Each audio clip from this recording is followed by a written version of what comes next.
Hey there. So we are gathering together to, I'm going to start that over. Hey there. If you're thinking about selling your home without a realtor, you want to know about these very, very common mistakes that most for sale by owner sellers make. And there's a really key one, and that has to do with buyer's agency. I'm saving that best one for last. It's best. I'm saying best because it's actually the newest one. Some of these other ones are kind of perennial mistakes that you may have heard one or two, or you maybe need a refresher on these fundamentals. But the one when it comes to buyer's agency, it's brand new and it's an outgrowth of the national lawsuit. It was a class action lawsuit against the National Association of Realtors and some really, really big box brokerages. And so then, oops, looks like my monitor moved there a little bit. But anyway, the buyer's agency thing is brand new, and you really need to know how, as a for sale by owner seller, how to interact with those buyer's agents so that you don't just give away 2, 3%. And when you're talking about a $500,000 sale, that adds up to a lot of money. Um, so anyway, without further ado, let's get into it. So the first thing I want to let our participants know is that I have a Facebook mastermind group specifically for our for sale by owner sellers out there. So that's the FSBO Success Mastermind there. Um, and then also I have a playlist. My YouTube channel called Living in Traverse City, Michigan area covers a lot of things about the Traverse City area, a lot of different things, but specifically for sale by owner sellers, I have a playlist. So you can subscribe to the whole channel. But if you're not from the Traverse City area, you're not really interested in things around Traverse City, but you are interested in the FSBO stuff, then you can just subscribe to the playlist. So, um, all right. So I already talked about buyer's agency and how that impacts you. We'll get into that later. Just a real quick little bit about me. I am a full service realtor, owner, broker of net real estate. So I'm not just a real estate agent, I am a broker. Um, I'm a former educator, was a teacher, coach, principal, superintendent. And so I like sharing information with folks. Currently active in Rotary Lions Club, and most recently, I just stopped being a volunteer coach for Lake Leelanau St. Mary's.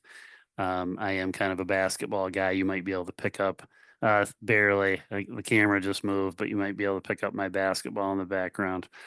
Um, Sixth generation Northport resident. And what's not in there is I help a lot of sellers sell their homes. I also work with a lot of for sale by owner sellers when I am calling on behalf of buyers. And then I've also had a lot of for sale by owner sellers ultimately list with me as well.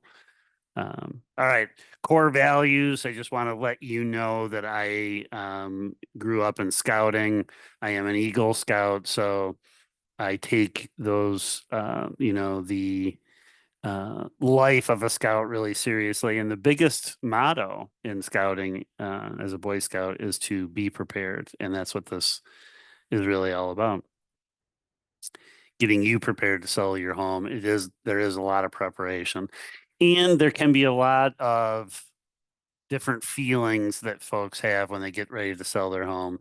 I used to teach high school psychology, and moving is one of the top three stressors that you can have in your life. Number one, death in the family, divorce, and moving, job change. Those are the top four. Um, so, and because a lot of times you have a lot of really great memories in your home, you can go through a variety of different emotions. It's just really, I think, really healthy for folks to just kind of acknowledge that. And I didn't notice I matched the pictures, so that's kind of cool. All right. Uh, Before we get into the actual mistakes one by one, I did want to put a mistake number 0 down, and that is just that make sure you really do want to sell before you list your property on Zillow, or however you're going to market it. I wouldn't suggest just limiting it to Zillow, Facebook Marketplace, other things. We'll get into that more when we get into the marketing phase. But you'd be surprised at how many for sale by owner sellers, when I'm calling on behalf of buyer clients, I can tell in relatively short order they are not serious. And it's just a lot of work. And it's also just kind of disingenuous to list a home for a ridiculous price. And that's what I run into a lot. There's a particular home on Lake Leona that's been for sale for years and years and years because he's asking about twice of what it's worth. And um, I think his mother doesn't even really want him to sell it. He lives side by next to his mother. But anyway, make sure you really want to sell. All right, let's get into the mistakes. Mistake number one, pricing the home wrong. Most FSBO sellers overprice their homes, but they can also underprice. And I've heard FSBO sellers say, like, hey, I had a great success in selling my home. I listed it on Zillow and sold it in a day. And, if you way underprice your home, it's going to sell fast. That can be a part of a pricing strategy to price it. Um, a little lower than, but if you don't want to, you want to be within an acceptable range and develop your pricing strategy within that range. So this kind of points out that there are a couple different things to consider. Days on the market, when those are your enemy. The longer your home sits on the market, Zillow counts, the MLS counts how many days it's been marketed. The more that number increases, the less bargaining power you ultimately have as a for sale by owner seller.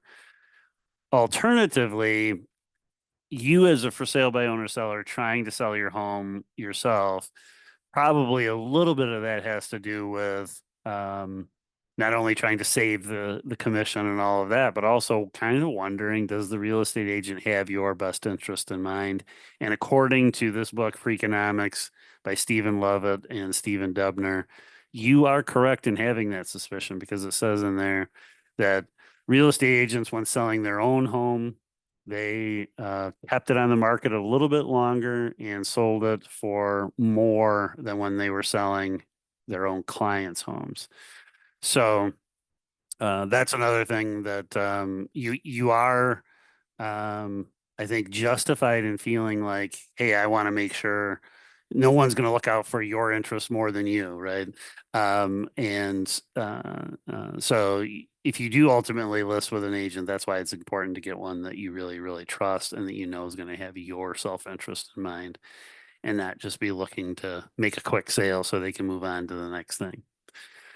All right, so then pricing strategy. This, by the way, I have a YouTube video. That's the thumbnail for the video right here, about how to develop a pricing strategy because it really does depend on your personal circumstance. Pricing strategy is going to be different if you, let's say, get a job in another state and you have to move and you don't really want to, or you're not able to carry two mortgages at once. That's going to be a different pricing strategy than you inherited a home upon the passing of your folks or something. So, and you really want to maximize the price. So, pricing strategy. Whoops, I'm going to close my door. My dog's barking.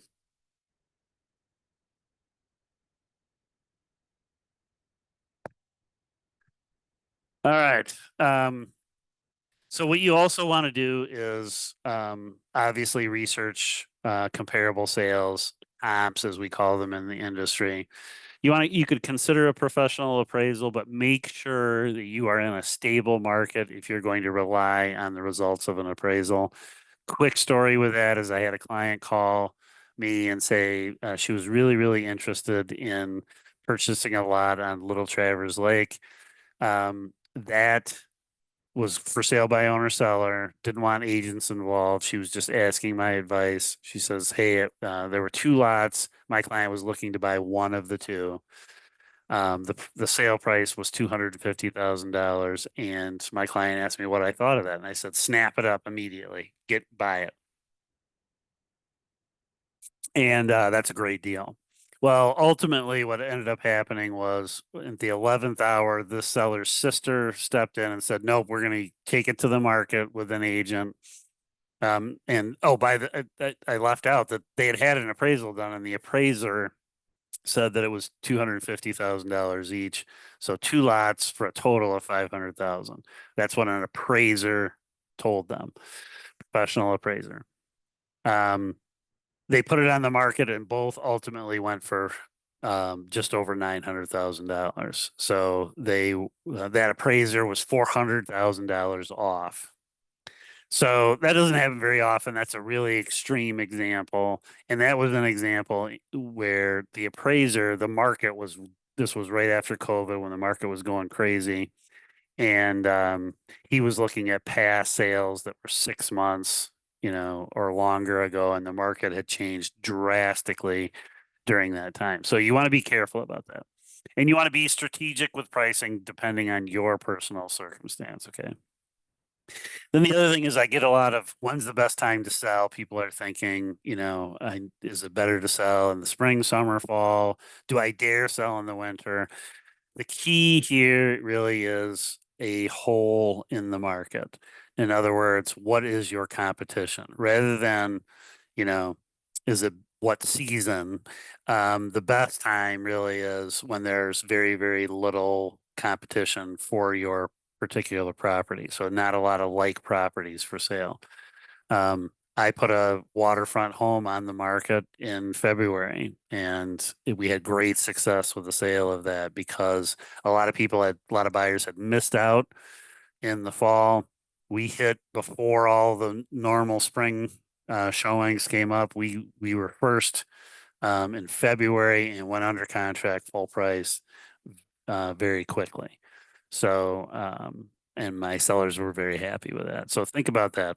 All right, mistake number two, failing to prepare for your home showings. I see this much more in for sale by owners than I do in, I see it sometimes with real estate agents and I just shake my head. I see it in pictures where the room's messy like this one shows here. Um, but you really want to make sure that your home is show ready. And one of my future slides here, it's going to jump into about the importance of lighting. Just turn on all the lights. Don't penny pinch when you're trying to sell your home. Lighting is very important. Make sure the home is bright and clean. Okay, and be prepared for those showings. Um, get ready to show your home a lot or have your house be shown a lot. Selling your home's a lot of work, whether you use an agent or not. It's a ton of work. The thing I left out of my introduction is that my wife and I, my job, when I was in education, I moved around quite a bit, and so we bought and sold a lot of homes, and each one was a ton of work. My wife's got an interior design architecture background that I'll get into a little bit later. She always enjoyed that process, but keeping the house show ready was a little bit of a challenge. And getting it ready to show, you want to declutter and clean. Those are the most important things. A lot of people focus on repairs or improvements.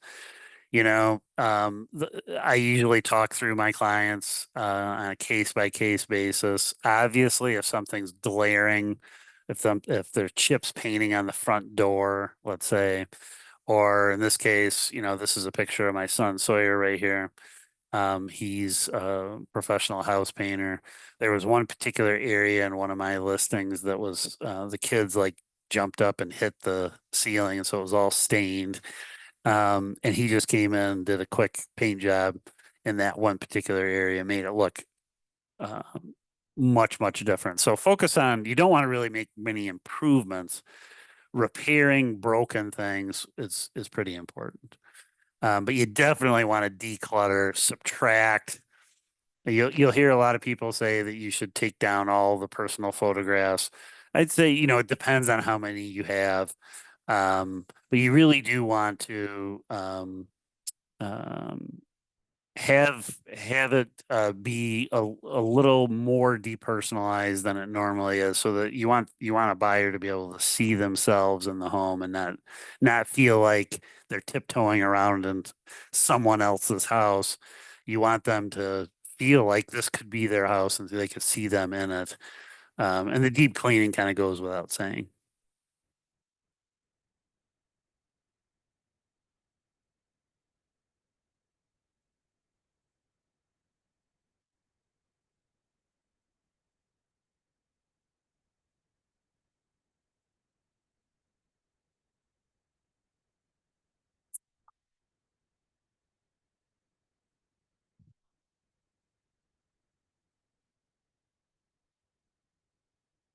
Okay, so whoops.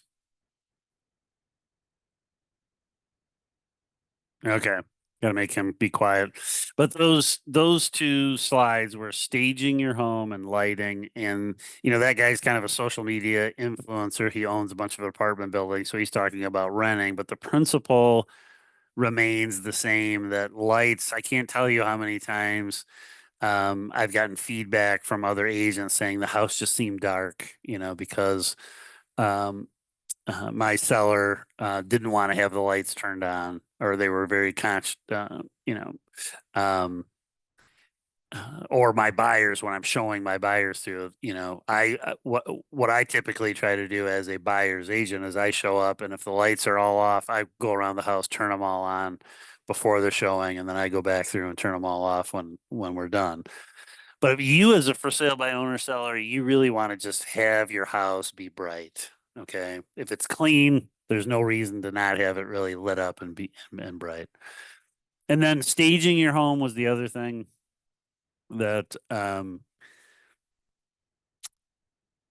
you want to be thoughtful about what you do there. If you're moving, I would recommend leaving some furniture behind.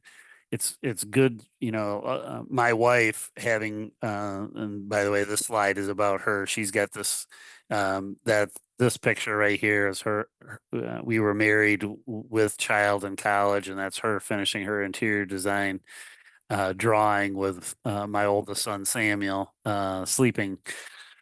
But she can look at a house plan and walk through the home in her mind. I can't do that. But um, a lot of buyers, when they look at totally a vacant house, they can do that. Other buyers can't. I think it's easier if someone's capable of being able to see where furniture would go. They can also see where to rearrange what you already have. I think it's better to leave some things behind, but I don't think it's necessary to do a ton of, you certainly don't need to bring stuff in. You just want to be more thoughtful if you're moving or in your process of moving, be thoughtful about what items to leave behind and leave some sort of a look like it's still being lived in. Okay. And the reason I have this slide is that my wife provides part of the service that I provide to my clients, that she comes in and provides um, the kind of a consultation, and she really just has that artistic eye and that interior design and architecture background, and does consultations with sellers to really help prepare their home for sale. It's kind of an added benefit that I can provide. Okay, mistake number three, not maximizing marketing. Okay. There is, without proper marketing, your pool of potential buyers shrinks significantly, reducing your chances of a timely sale at the most desirable price. You want to have more than one interested buyer. Okay. You can see, this slide sort of represents the idea that, when there's more than one right now kid interested in this teddy bear. Okay. And that means the teddy bear is being viewed more, has a higher value right now because someone else wants it. And that's really what what you want to be in that position when you're selling your home. So you want to attract as many eyeballs as possible, and that really is what marketing is all about. Okay. So how do you do that? Professional images. And here I'm not just talking about photos. Okay. Definitely you want to do professional, high quality photos, but you also want to think about 360 virtual tours, drone videos, that sort of thing. 360 interactive tours get 87% more views, and people spend about 300% more time on your listing. These are stats from Zillow, by the way. Professional photos get 118% more views than amateur photos. Having drone photos and videography gets 68% more views and a whopping 403% more inquiries. So drone is really valuable. A kind of a feature I've began using it is I use a GoPro also, especially I really there's usually one thing about a house that really stands out. And certainly if it's a waterfront property, then I really try to highlight that for my folks. And I'll do if it's a sandy beach, sandy bottom, I just don't want to put that in the description. I want to show that visually, and I do that sometimes with a GoPro.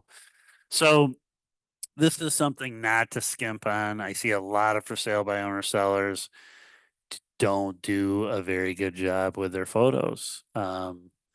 And with their marketing, I see terrible photos on Zillow, and you are giving up a serious percentage.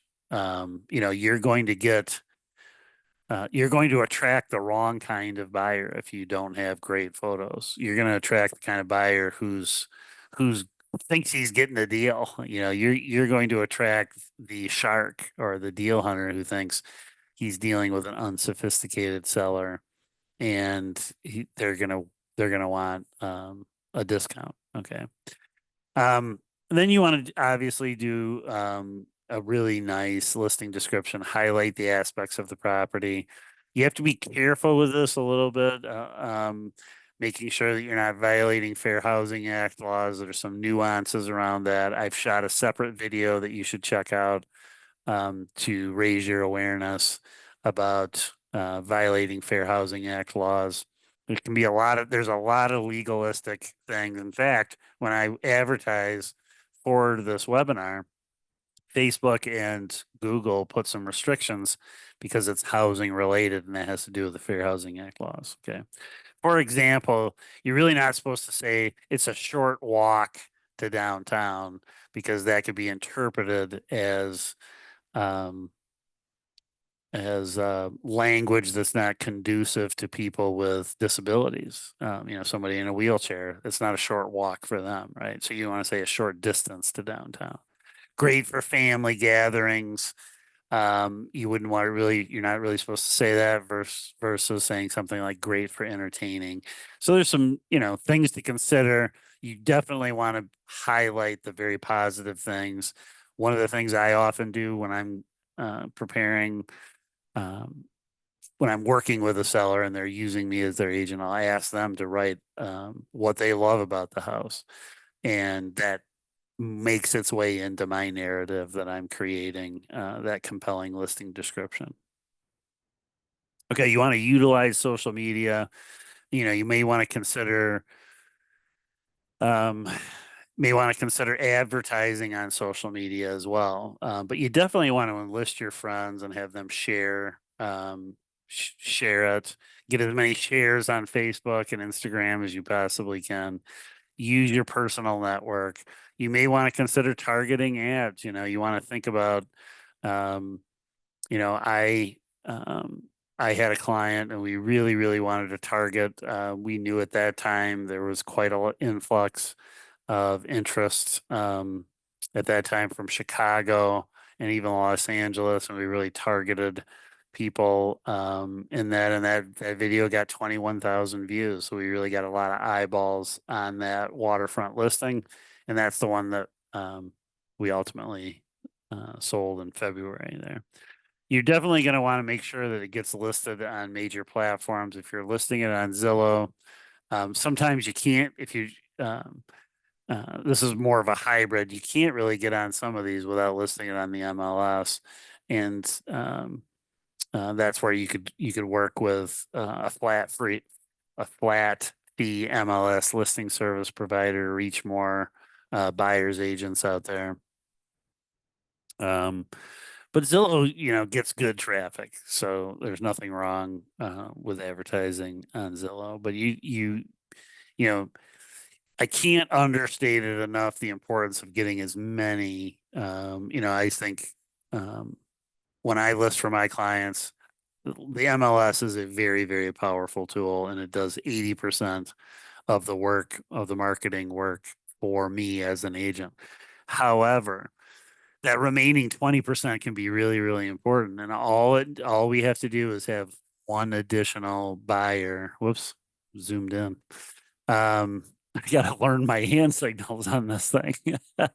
All it needs is one additional buyer, and and that really changes your dynamic of let's see if it'll go back now. It really changed having that one additional buyer really changes the dynamic of um your negotiation. Okay.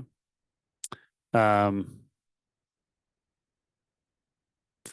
you want to make use of signage, flyers, okay. Consider postcards with a QR code. That's something that I do for my clients. You really want to maximize um, everything to get the word out. All right, mistake number 4, not making your house available for showings. I see this a lot more with for sale by owner sellers that it's very, very difficult to make an appointment for my client when I'm calling as an agent on their behalf. Inflexibility can lead to missed opportunities. Buyers move on if they can't see the home when it's convenient for them. This is especially important now that we're not in this crazy, crazy seller's market like we were. You definitely want to make your home available for showings. So make sure that you can have flexible scheduling. Keep your home in show ready condition. This is the biggest thing. You're getting ready to sell your home. Keep it in show ready. Get it all deep clean and then keep it clean. Keep it ready. Consider using a lockbox so you can leave that combination for an agent if the agent's showing it. Okay. All right, mistake number 5, oversharing during showings. I see sellers make this mistake all the time. If you as a seller reveal too much information, it can weaken your negotiating position or inadvertently you could disclose issues that deter buyers. Um, so now, that's I'll get into what your obligations are under the Michigan Sellers Disclosure Act. If you're selling in Michigan, you must disclose known defects in the property, and there's a form that you fill out. This really is talking about you could kind of overshare little annoyances or things that you're not necessarily as obligated to share. Um, but the biggest thing is you don't want to be sharing like, the most often asked question is why are you selling? And if you were to say, well, I just got this job in, Phoenix that I have to start next week, the buyer is going to be, okay. They probably are going to be a little more flexible on price. So you just have to be careful. Okay. So my suggestion is prepare a script. Okay. That if you're doing your own showings in this case, prepare a script, really stick to the property, um, have a have some answers to the question like why are you selling? You could just say, it just seems like a good time for us to sell. We have another they ask where are you going? Where's your place to live? We've got all that set, you know, um the this is where I see most it's hard not to answer honestly with some of these, but the honest answers about what's going on in your life can put you in a negotiation, a negative negotiating position. Okay. You want to also avoid emotional attachment. That's also hard for some folks. You want to stay, as distant. You're showing the house. You want them to see themselves in the house. You don't want to be talking about uh, going into too much detail about the memories you had in the house. Right here, don't discuss personal circumstances. All right. Mistake number 6, neglecting legal and financial aspects. Real estate transactions are complex. They involve legal documents and financial considerations, and mistakes can lead to delays, lost sales, and the big one, legal disputes. So how do you avoid that? Well, you can hire a real estate attorney. This is a picture of a real estate attorney that I use here, Shanna Pop. Um, an attorney can help you with the necessary paperwork, that sort of thing. Also, you could make sure that you're get set with a title company ahead of time. Have the title company do preliminary title work for you, that sort of thing. About 1 to 2% of all real estate sales end in litigation.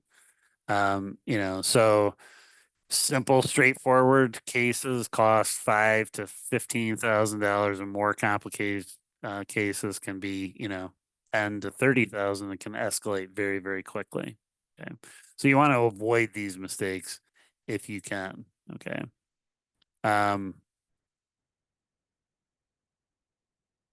all right. Make sure be careful about how you represent the property. Okay. Um, you know, One of the things that I do on behalf of my buyer clients is I want to make sure I'm checking local zoning, if there are HOA rules, those kinds of things. A lot of people will ask, well, can I do this? I can't tell you how many homes I sell people living in an HOA, and they don't know the rules. Okay. And sometimes they'll say they can do things because the HOA hasn't been really enforcing things. So they could be under the impression that they're allowed to do something and they're really not. And that can turn into a lawsuit. That happened in Northport, north of Northport, Cherry Home Shores subdivision. It was explicitly written in the HOA that short-term rentals were not allowed, and yet lots of residents were doing that. So ultimately, a group of homeowners took their own HOA to court and said, you need to enforce the rules of the HOA. And so there were people that had bought property under the impression that they could use short-term rentals. You don't want to be, as a seller, making representations that turn out not to be true, because now you could be on the hook legally. Okay.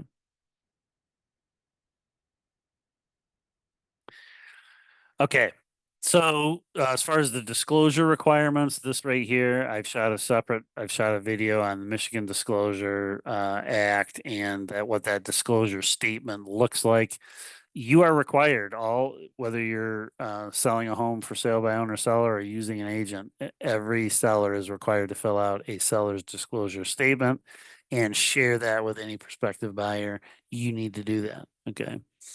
And then I've also shot a video on Fair Housing Act laws to kind of help you get familiar with that. Both of those are on my YouTube channel in that playlist that's specifically designed for sale by owner sellers. Mistake number 7, neglecting buyer contingencies. So failing to address the contingencies can cause sales to fall through or leave you unprepared for the negotiation. So what are the contingencies? So some common contingencies are like, it's contingent upon me getting financing. It's contingent upon a home inspection. It's contingent upon an appraisal, which is really connected with the financing contingency. Um, and so, you want to be prepared for how to deal with these contingencies, and be prepared for the fact that somebody wants 10 days to inspect. Um, this is one reason why I would suggest to some sellers to go ahead and get an inspection done by a third party inspector and just provide that to a buyer prior to them making an offer.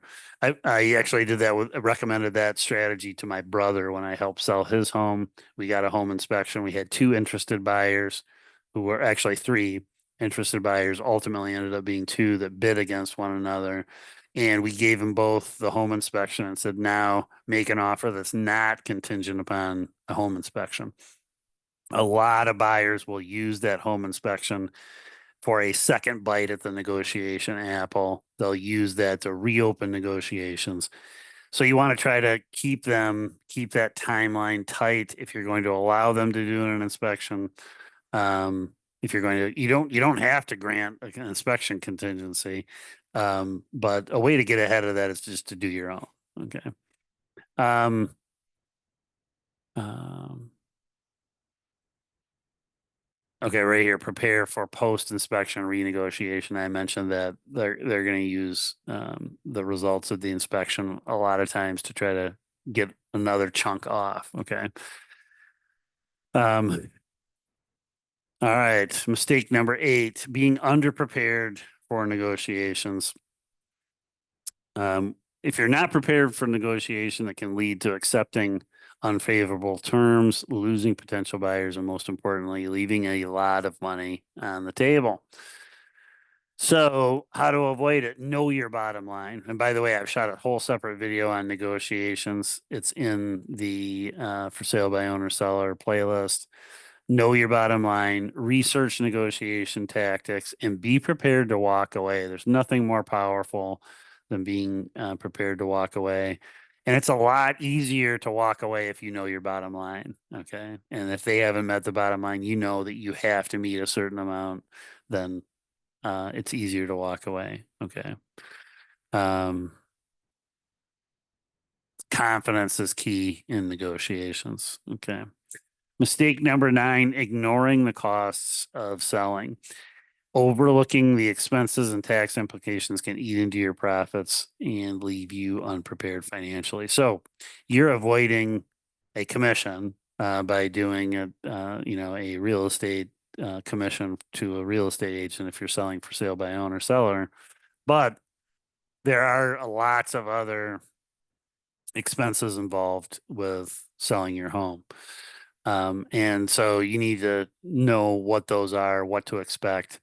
Um, I have shot a video on this as well, where I go through a seller net sheet. It's one of the reasons I call it has to do with basketball. And let's see if the camera will move back. It has to do with my affinity for basketball when I was a kid, but also the fact that when I'm working with sellers, I'm looking to help them net as much as possible. So anyway, the seller net sheet really walks through all the state transfer tax, the tax prorations, all the different closing costs, the title insurance that you'll need to provide to the buyer, all those kinds of things. So you want to budget for those ahead of time and kind of build that in. That helps you in the previous step of knowing your bottom line, right? Um, so you factor those costs into your pricing strategy as well. And that's why maybe you want to consider the flat fee services as well. Okay. Mistake number 10, not seeking professional advice when needed. Attempting to handle everything yourself can lead to mistakes that a professional could have prevented. I can't tell you how many times I've tried to do things myself, whether it's a home improvement project or whatever, and made mistakes that cost me several $100s. The difference you know, with that is that those are not going to hit you nearly as hard as the mistakes that you can make with with what is most of the time the greatest value asset that most people have, and that is their home. You only get one shot to sell your home, so you want to make sure you do it right. And that could be, I'm not just talking about real estate professionals here. I'm talking about, just know when to call whether it's know that to get a tax advisor, by the way. Make sure you're talking to your tax advisor prior, understand capital gains, You may have friends that have been through it. You can call and get um, advice. I'm not talking about, I'm not selling real estate agents at this point, but you want to be able to consult those tax experts, legal experts, um, and even a lot of people have friends that are real estate agents. You can ask them for their advice as well.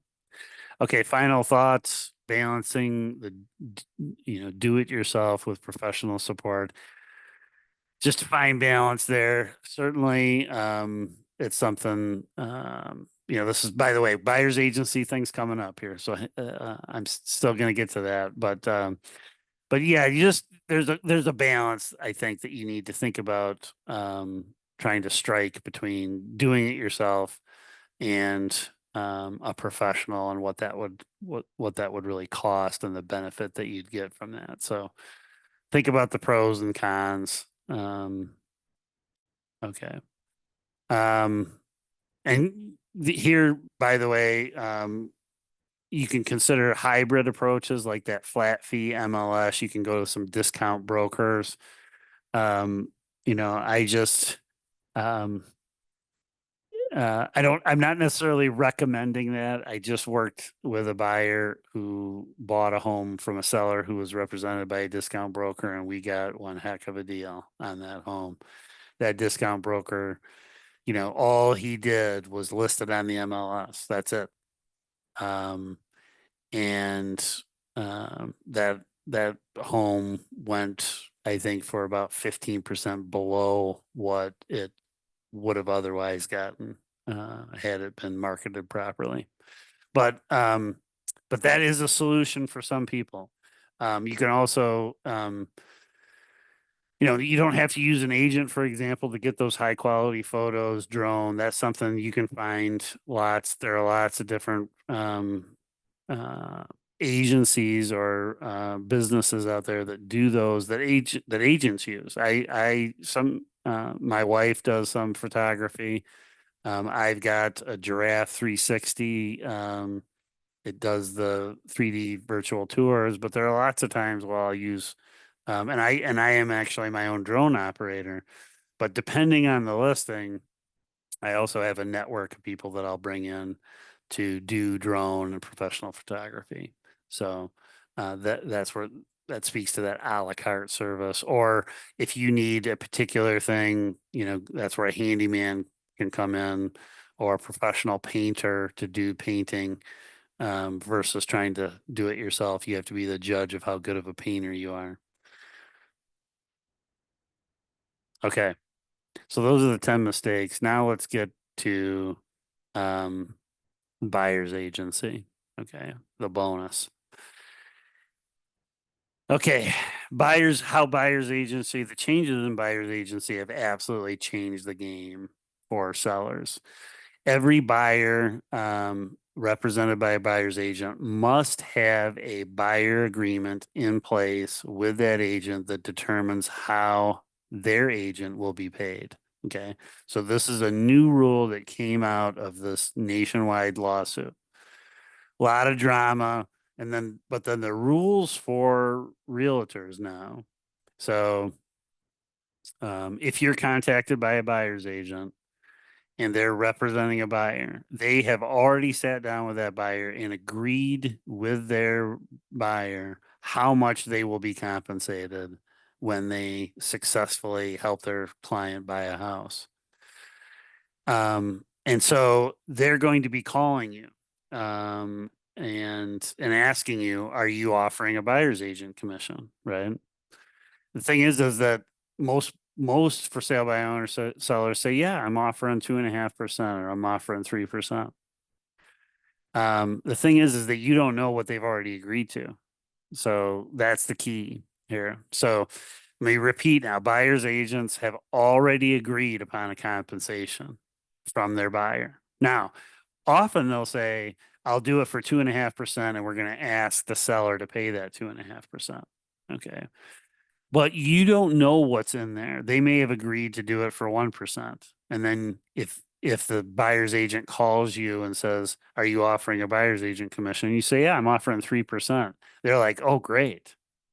They just made 2% more." Right. So you have to consider that it's better to answer that question when they're asked, "Are you offering a buyer's agent commission?" You can just say, "Hey, it's going to come down to the totality of the offer. I'm willing to work with a buyer's agent on that, but it's going to really come down to what I'll net as a seller at the end of the day." Okay. That's the best answer that I would say that you could give a buyer's agent. Leave the door open to working with them because, I mean, shoot, pay them if they're going to get you, if that buyer's agent's going to really get you a great deal, which I can't imagine them doing because they're under an obligation to get the very best deal for their client, which is going to come out of your pocket, right? Um, but um, I'm going to pause here because my dogs are going crazy.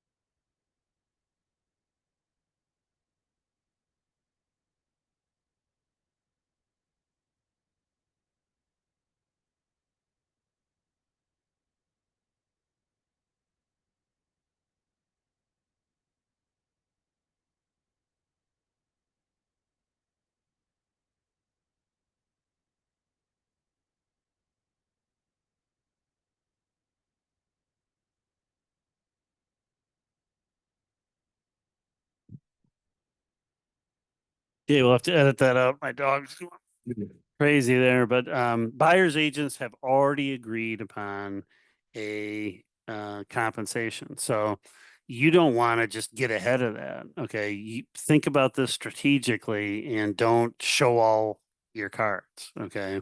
That's my recommendation. So a key consideration for you to find out is if the buyer is using an agent, and then you need to also think about you'll be paying an agent, um a professional negotiator to negotiate against you. Okay. So when you're offering, I mean, I can't tell you how many times um uh when I'm calling on behalf of buyers and I ask, "Are you offering buyer's agent commission?" "Yeah, no problem. We'll offer 2.5%." And I'm like, "Wow, okay," and I sold a house in a neighborhood in Lake Ann, and um uh and a seller, I sold it, I represented the buyer. About 6 months later, another house went up for sale, and they did for sale by owner seller. Another agent came in and got their client one heck of a deal. I mean, it was probably $30,000 less than what it would have been had they gone taking it to the market. So, um, and they paid that buyer's agent to get that buyer a great deal, and it came out of their pocket. So that's just something you're really going to want to pay attention to. Is that if you're offering 2.5% to a buyer's agent, maybe consider whether that money would be better spent um, having somebody represent you and negotiate on your behalf, and just don't offer a buyer's agent commission. Have that come out of the have the buyer compensate their own agent. Um, so let's go through specifically how to answer this question. Okay, and that is they'll call agents. When they call, they're gonna ask at some point, "Are you offering a buyer's agent commission?" So you want to use those right words back. Okay, and you'll say, so this is where maybe take notes. Okay, you'll say, "It really is going to come down to the totality of the offer and what my net proceeds will be. We're certainly willing to work with a buyer's agent in the sale of the home if ultimately the bottom, the net proceeds and what I will uh, get free and clear on the sale of my home is satisfactory to me. Something along those lines.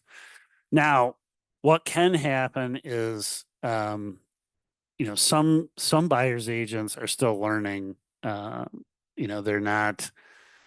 There's a lot of confusion among agents. I don't necessarily understand why. It's pretty easy for me to understand. I worked as a school superintendent though, and I worked with a lot of legal matters, and so I tend to be able to understand this stuff a little bit better, I think. Um, but then, what I've said on behalf of my sellers is I just said, just if you want to just write that in the offer, write what you're seeking as far as a buyer's agent, just write it in the offer. And they don't know how to do that. Okay. And this is where the language right here that I would then recommend. Buyers have entered into an exclusive representation agreement with buyer's broker. Pursuant to that contract, the buyer is obligated to pay the broker whatever percentage, in this case was 2.5% of the purchase price.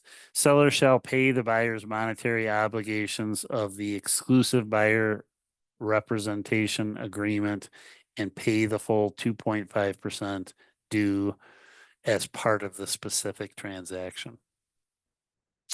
So you may have to coach up, strangely enough, the agent on this because some buyers agents, like I said, are not really as up to speed with this as they really should be. So this is language that you may have to give your um, this is language you may have to give your the agent that's the buyer's agents who is working with the buyer. Okay. All right. So really encourage you, scan that QR code, follow us on YouTube. We do have building quite a following on YouTube. And by the way, the screenshot is saying that I have 311 subscribers. I'm 100 over that now. So I've just built that at the time 100 subscribers since creating these slides. So um, uh,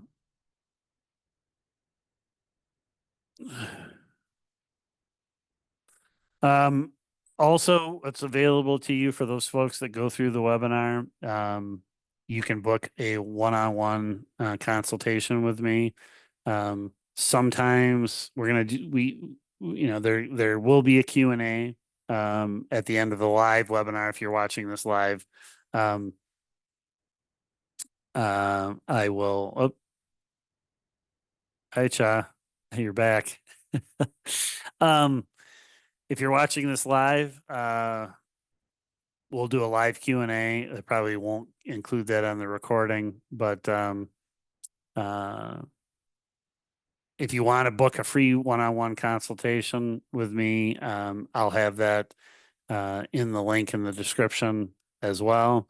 That really allows more nuance to be explored with each client, because I can learn more about your specific situation and provide you with a little bit more value specific to your situation. So, um, all right. Do you have any questions for me?